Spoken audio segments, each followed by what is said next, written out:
Mbak, saya Astin dari mahasiswi dari STM Bandung, ingin mewawancarai.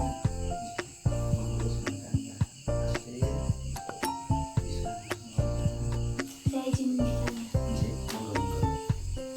Perkenalkan diri Bapak dan jabatan apa yang Bapak ampu dan dari organisasi apa? Terima kasih, saya nama Arif Taufikur jabatan ketua organisasinya Tanfid NU Desa.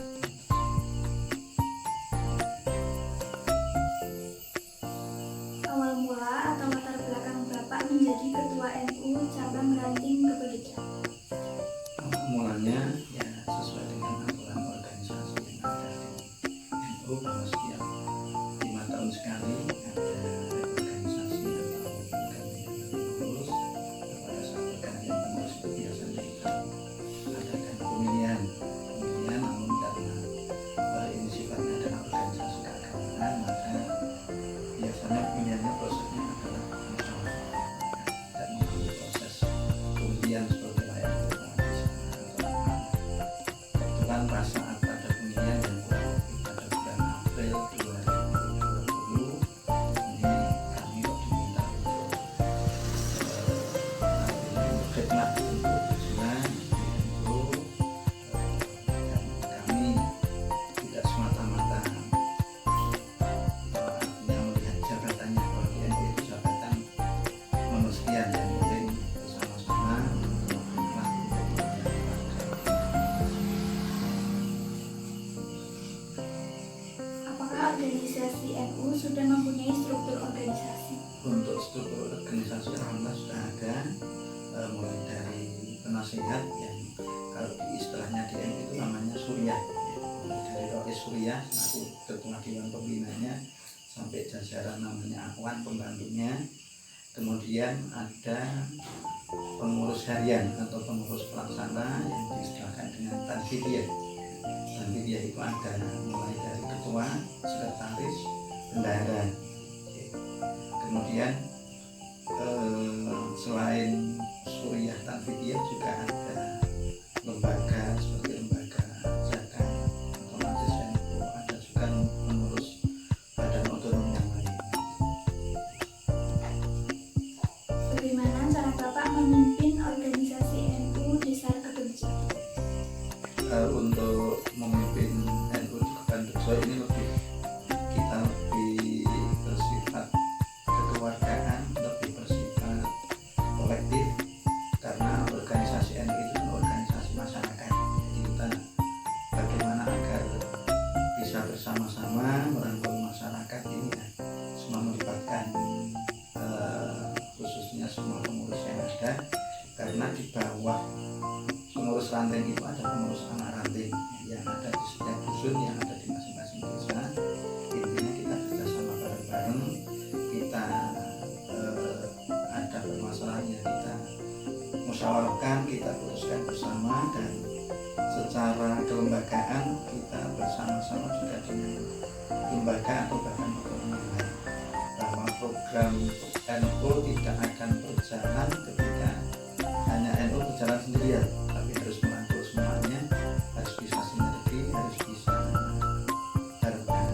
Alhamdulillah dengan kebersamaan, dengan saling mendukung ini, ya apa yang kita rencanakan sudah bisa berjalan, sudah bisa, walaupun belum semuanya berjalan secara maksimal, namun dalam 1 tahun ini target yang paling dekat alhamdulillah sudah bisa dicapai.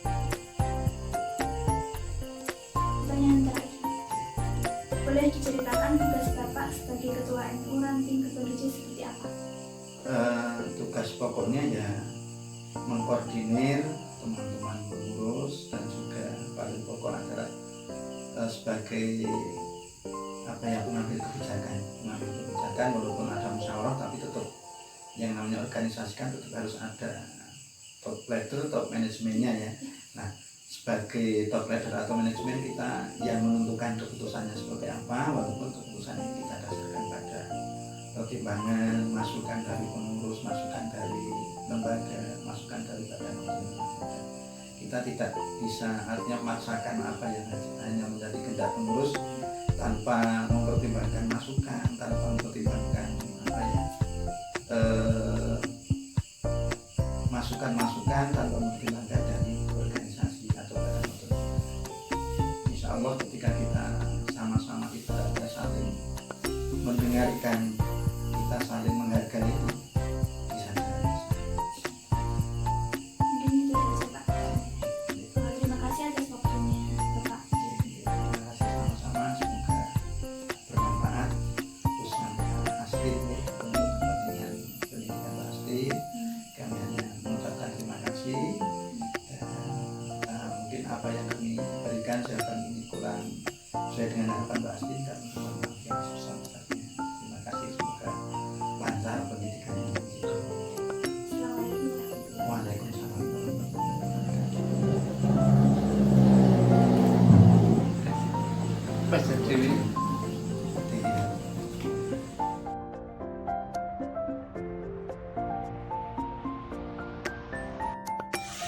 Assalamualaikum warahmatullahi wabarakatuh. Perkenalkan saya Astin dari mahasiswi dari Standing Business School di Malang Depok. Ya. Terima kasih sebelumnya atas waktu luangnya. Saya mau bertanya. Ya, silakan Mbak. Perkenalkan diri Ibu terlebih dahulu dan usaha apa yang Ibu jalankan. Nama saya Lina Fauzia. Jadi usaha saya itu nama Fauzia kayak gitu diambil dari nama saya. Kenapa? Pertimbangannya kenapa sih namanya saya gitu? Biasanya kan kalau usaha itu namanya dipakai namanya anak ya. Tapi kan anaknya nggak cuma satu. Nanti kalau nama satu anak yang dipakai, anak yang lain dan sebagainya ya. Dan akhirnya saya pakai nama Fauzia. Terus Fauzia itu kan maknanya tuh keberuntungan. Jadi di balik nama kan kita punya harapan, punya doa supaya beruntung gitu. Usaha kita ini banyak keberuntungannya gitu. Terus apa lagi tadi? Awal mula atau latar belakang Ibu mendirikan usaha tersebut. Sebenarnya sih nggak punya latar belakang Mbak, untuk usaha ini tuh nggak punya latar belakang. Jadi semuanya hampir dibilang apa ya, awalnya sih coba-coba ya, kebetulan. Jadi di Jogja itu adik ipar saya tepatnya, dia punya usaha tas. Terus salah satu tenaga ahlinya itu orang sini, orang Pancar sini gitu. Nah, dulu awalnya saya tuh sebagai transporternya.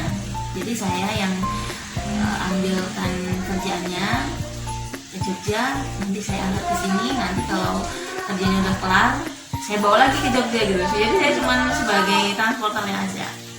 Aku karena ada kendaraan roda 4 ya, jadi saya yang bolak-balik ambil dan ngantar ke sana ketika kerjaannya udah selesai. Awalnya cuma sih begitu ya, tapi kalau tiba-tiba muncul kepengenan coba ya kita punya usaha seperti ini juga gitu, tapi tempat dari kita sendiri, mesin jahit dari kita, tenaga dari kita. Nanti untuk awal-awal kita training di tempat adik saya itu gitu. Oke, itu saya konsultasi ke adik saya itu, terus nggak apa-apa, nggak masalah. Nanti untuk kerjaan awalnya tasnya bisa ambil dari sini gitu. Karena kan kita baru ya. Kalau sekarang gitu mungkin sudah ini jadi banyak yang cari. Kalau awal-awal kan, jadi kita nggak usah khawatir soal kerjaan. Kita udah bisa ambil kerjaan di tempat adik saya karena dia kan sudah lama, jadi dia hampir nggak pernah telat, selalu ada terus gitu, nggak pernah kosong. Nah jadi begitu kita memutuskan itu, awalnya saya cuma punya satu penjahit. Jadi penjahit saya itu memang sudah pernah menjahit tas, tapi kan kalau yang saya rintis itu kan tasnya tas ransel ya. Waktu itu tas ranselnya merek Sikata, kalau pernah tahu Sikata Jogja, sama Rumah Warna. Ya Rumah Warna juga kita pernah ngerjain Rumah Warna. Jadi awalnya penjahit saya itu kita bawa ke sana, jadi kita training sana sebulan. Terus saya tambah lagi tenaga satu lagi, saya training juga di sana 1 bulan. Terus setelah mereka saya training, terus saya bawa ke sini lagi kan. Nah kita mulai ngerjakan yang awalnya tasnya yang memang dari adik saya itu. Adik saya karena punya rekanan dengan pabrik Sikata itu. Nah kan, juga adik saya itu dulu soalnya mantan tenaganya sana. Maksudnya pernah jadi penjahitnya sana, terus dia mandiri buka sendiri gitu kan. Oke, terus saya dulu untuk mengerjakan tas ransel itu nggak lama, mungkin saya kan merintis tuh di bulan November 2010 ya. Itu sepertinya saya cuman kurang lebih setahun maksudnya ambil kerjaan dari Jogja itu selama 1 tahun sampai saya punya tenaga kurang lebih 3 orang itu masih mengerjakan yang dari sana. Terus kemudian 3 atau 4 orang ya, 3-4 orang. Terus kemudian saya tuh punya teman kuliah. Oh ya, saya ceritakan dulu ya. Ini dulu waktu saya ngerjain tas ransel itu apa namanya ya, memang cuman sebagai batu loncat aja. Jadi karena kalau dari hasil sangat minim sekali. Jadi kan itu sistemnya borongan ya, dari pabrik itu harganya sangat murah. Kalau zaman dulu itu ya, saya lepas ke penjahit saya itu satu tas ransel itu cuma harga 7.000. Ya 7.000 satu tas ransel. Padahal satu tas ransel, bayangkan ya, tas ransel itu ya. Ransel itu kan komponennya banyak sekali dan pengerjaannya rumit. Belum lagi nanti kalau ada yang reject terus dikembaliin, kita mesti memperbaiki lagi.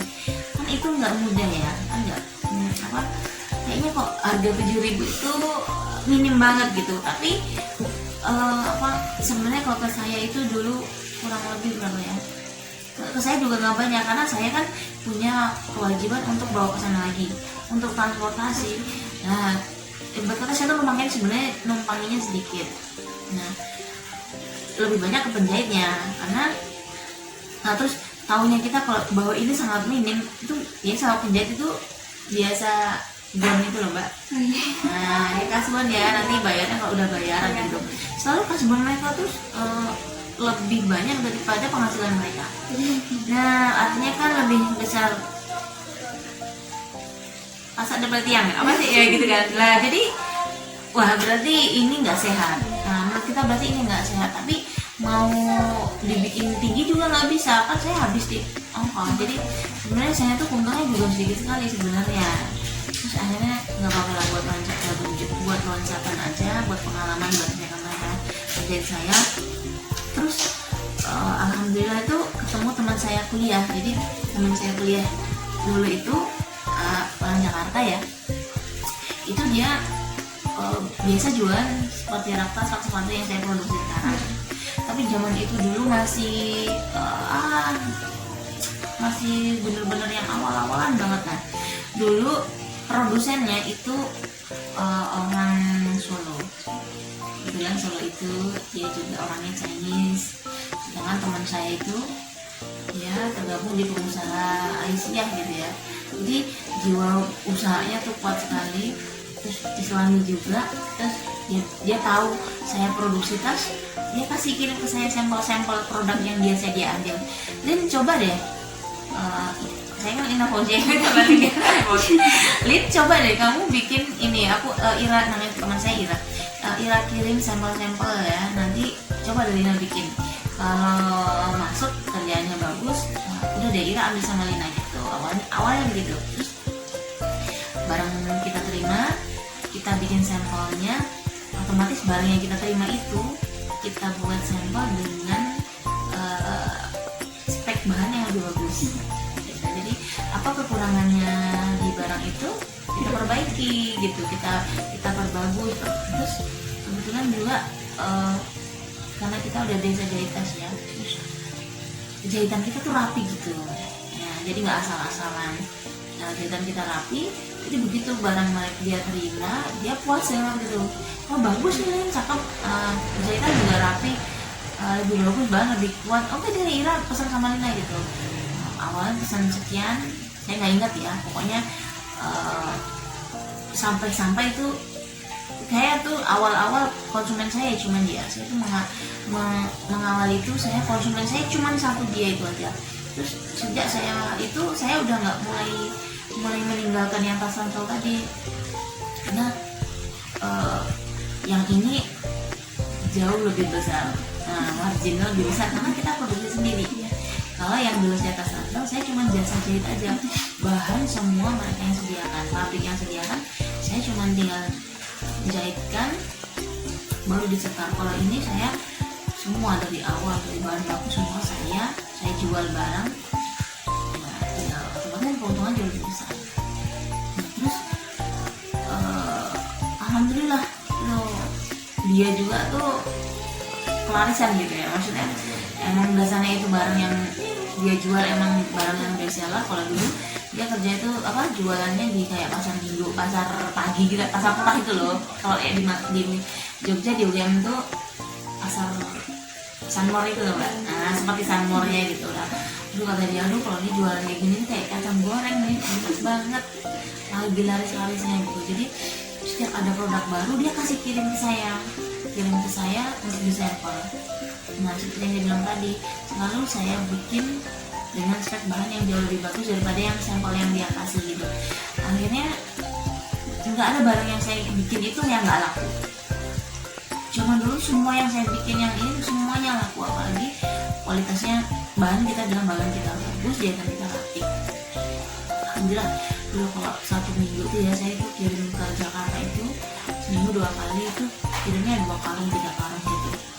Jadi kita tuh cuma memenuhi pesanannya dia aja. Terus saya iseng-iseng coba masukin rak sepatu itu di Sunmore. Jadi dulu kalau untuk di Jogja gitu dealernya saya yang mengawali saya. Oh di Solo tuh memang yang itu kemarin ya, yang sebelumnya dulu yang mana aku harus lanjutin aja. Ada berapa karyawan yang bekerja pada perusahaan itu? Kalau saat ini untuk yang di Fauzia Bag kurang lebih hitung ya.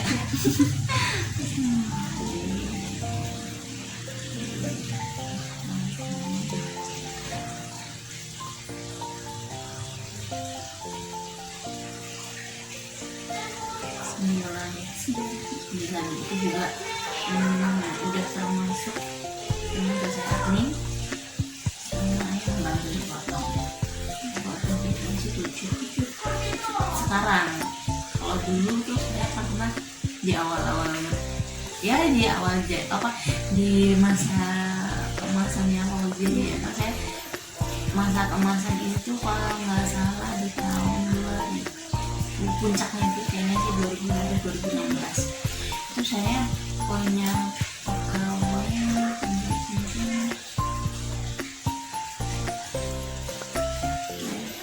semua tenaga mungkin hampir 20 ya, semua tenaga pendidikan biasanya separuhnya lah ya. Terus ada usaha keamanan ini, tenaga saya yang dulu sampai di sini kebetulan jahit saya tuh mayoritas laki-laki. Jadi kalau yang putri-putri yang ibu-ibu yang di rumah-rumah itu ya, tapi kalau yang standby di sini biasanya mayoritas laki-laki semua. Ada laki-laki yang lain perempuan yang ambil di rumah ibu-ibu karena yang biasanya laki-laki di sini. Nah itu mulai agak slot itu kan yang laki-laki terus ya karena maksudnya ini kan mereka pokok gitu loh.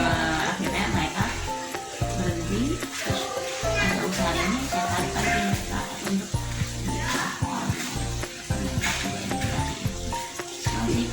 jadi sih perempuan ada sih 2 yang laki-laki masih ada.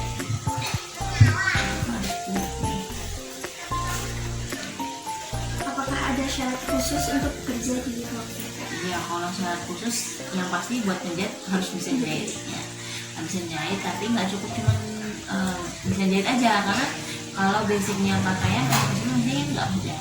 Yang penting sudah punya basic jahit dulu, nanti kita ini dulu kita training lah. Jadi nanti misalkan ada yang mau masuk satu gitu ya, nanti dia dibimbing sama satu penjahit yang udah senior. Jadi dia ibarat kata ngelain sama si penjahit itu, contoh ya kalau bikin rak tas atau rak sepatu, nanti ini yang belajar ini bantuin bikin rak-raknya. Kan jahitnya masih lurus dulu ya kan, bikin pinggirnya jahitnya. Tapi itu yang membantu si penjahit yang bimbing dia nanti. Pelan-pelan awalnya ini dulu, dia dulu kerjanya udah lurus belum, jahitnya udah lurus ke sana, belum atas bawah gitu. Nanti sambil jalan tunjukin ke kita seperti ini. Oh ini belum bisa, jadi maksudnya stepnya sampai sini mau meningkat lagi belum bisa. Kalau ini oh ini belum rapi, masih kurang rapi. Begitu sudah rapi, oke nanti awalnya misalkan bakalira, setelah bakalira baru bisa bakali yang badan gitu. Jadi ada step-stepnya. Selanjutnya, siapakah yang menilai kinerja kalian? Yang menilai kinerja kalian terutama ya saya ya. Nah, jadi kalau kita kan ada quality control. Quality control. Nanti kita lihat kedepannya kalau ada yang reject gitu loh, nanti kita atur. Berdasarkan pengalaman ibu mengelola usaha, apa kelebihan dan kekurangan dalam mengelola usaha politik? Kelebihannya apa ya? Kelebihannya? Ya tadi kelebihannya itu kita tuh di sini keluarga banget. Nah, kita di sini tuh kekeluargaan banget. Yang pokoknya di sini tuh udah seperti keluarga. Insya Allah yang di sini insya Allah kerasan. Jadi kita bikin sebisa mungkin. Ya ini tuh, nah ini tuh keluarga kita berdua gitu. Makanya itu, jadi kita tuh utamakan itu dulu. Terus saya mengajak pegawai-pegawai saya untuk bersedekah setiap mereka gajian. Nah, setiap mereka habis gajian, saya minta mereka minimal 20.000 kalau kasih sedekah.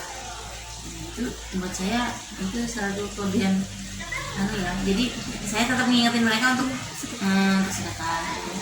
Kekurangannya apa ya?